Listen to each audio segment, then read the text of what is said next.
டெல்லியில் நடைபெற்ற விவசாயிகளின் மனித சங்கிலி போராட்டத்திற்கு திமுக, கம்யூனிஸ்ட் உள்ளிட்ட கட்சிகள் ஆதரவு தெரிவித்தன.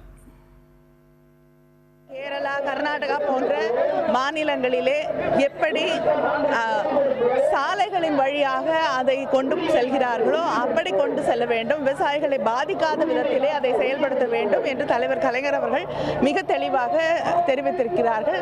அப்படி அந்த திட்டத்தை செயல்படுத்த வேண்டும் என்றும், முல்லை பெரியார் பிரச்சனை தொடர்ந்து இப்பொழுது இருக்கக்கூடிய தமிழ்நாட்டில் இருக்கக்கூடிய அரசாங்கம் அதில் அவ்வளவாக அக்கறை எடுத்துக்கொள்ளவில்லை. தமிழகத்தில் விவசாயிகள் கடுமையாக நதிநீர் திட்டம் தீர்க்கப்படாதனால் பாதிக்கப்பட்டிருக்கிறார்கள், கெயில் திட்டத்தினால் பாதிக்கப்பட்டிருக்கிறார்கள்.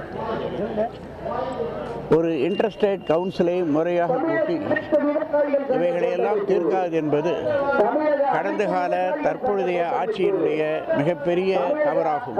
காவிரி மேலாண்மை வாரியம் அமைக்க கோரி மற்றும் மேகதாது அணை மற்றும் ஐஜிஎல், ஓஎன்ஜிசி பைப் அமைப்பது குறித்தும் எங்களுடைய கோரிக்கை முன்வைத்து இந்த போராட்டம் நடத்தி கொண்டிருக்கிறோம்.